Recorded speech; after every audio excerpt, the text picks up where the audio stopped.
আসসালামু আলাইকুম। আজকে আমরা দেখব কিভাবে একটা পেন ড্রাইভে মাল্টিবুট করতে হয়। অর্থাৎ একই পেন ড্রাইভ থেকে আপনারা লিনাক্স বা মাল্টিপল উইন্ডোজ সেটআপ দিতে পারেন। উইন্ডোজ 10, 11 একটা পেন ড্রাইভ থেকেই সেটআপ দিতে পারবেন। তো এই জন্য আমরা একটা সফটওয়্যার ব্যবহার করব। সফটওয়্যারটার নাম হচ্ছে ভেন্ট্রয়। তো চলেন দেখে নিই কীভাবে এটা ইনস্টল করতে হয়। তো প্রথমে আপনারা গুগলে চলে যাবেন এবং গুগলে গিয়ে সার্চ বক্সে এসে টাইপ করবেন ভেন্টয়, VENTOY, ভেন্টয় ডাউনলোড। তো এটা লিখে সার্চ দেওয়ার পর আপনার ভেন্টয়ের একটা ওয়েবসাইট পেয়ে যাবেন, একদম প্রথমেই আসবে।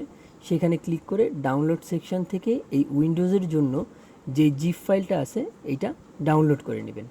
ডাউনলোড হয়ে গেলে আপনারা ডাউনলোড ফোল্ডারে চলে যাবেন এবং সেখানে ভেন্টয়ের যে জিপ ফাইলটা পাবেন সেই জিপ ফাইলে রাইট ক্লিক করে এক্সট্র্যাক্ট হেয়ার করে দিবেন।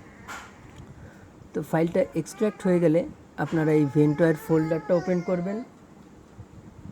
ফোল্ডারটা ওপেন করে 3টা EXE ফাইল পাবেন এবং ভেন্টয় টু ডিস্ক নামে যেটা আছে সেই ফাইলটা চালু করবেন। অপশনে গিয়ে পার্টিশন স্টাইলটা চেঞ্জ করে নেবেন। আপনাদের যদি MBR হয় তাহলে MBR দিবেন, আর GPT হলে GPT দিবেন। তো এইটা আপনারা কিভাবে চেক করবেন? দিস পিসিতে রাইট ক্লিক করে ম্যানেজে ক্লিক করবেন, ডিস্ক ম্যানেজমেন্টে যাবেন, তারপর আপনাদের যেই ড্রাইভে উইন্ডোজ দেওয়া আছে সেখানে রাইট ক্লিক করে প্রপার্টিজে ক্লিক করবেন, ভলিউমে ক্লিক করলে আপনাদের পার্টিশন স্টাইলটা পেয়ে যাবেন। তো এবার আপনারা ইনস্টলে ক্লিক করেন এবং ইয়েজে ক্লিক করেন, তাহলে আপনাদের ভেন্টয়টা পেন ড্রাইভে ইনস্টল হতে থাকবে। যখন ইনস্টল হয়ে যাবে তখন এরকম একটা কনগ্র্যাচুলেশন মেসেজ আসবে, অর্থাৎ আপনাদের পেন ড্রাইভটা ভেন্টয়ে বুট হয়ে যাবে।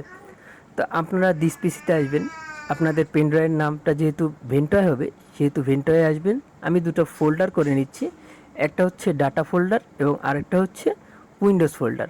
ডাটা ফোল্ডারে আমি আমার পার্সোনাল ফাইলগুলো রাখবো পেন ড্রাইভের, এবং উইন্ডোজের মধ্যে আমরা যেই উইন্ডোজগুলো সেট আপ দেবো বা লিনাক্স সেট আপ দেবো সেটার আইএসও ফাইল রাখবো। এরপর আপনারা যখন পেন ড্রাইভ থেকে বুট করবেন তখন ভেন্টয়ের এরকম একটা ইন্টারফেস পাবেন এবং আপনাদের সকল উইন্ডোজ এবং লিনাক্স বা অ্যান্ড্রয়েডের আইএসও ফাইলগুলো এখানে দেখতে পারবেন এবং আপনারা অ্যারো কিয়ের সাহায্যে সেই আইএসওগুলো সিলেক্ট করে ইন্টার দিলে আপনাদের পেন ড্রাইভটা সেই উইন্ডোজ বা লিনাক্সে বুট হওয়া শুরু করবে। এতক্ষণ আমার টিউটোরিয়ালটা মনোযোগ দিয়ে দেখার জন্য সকলকে ধন্যবাদ।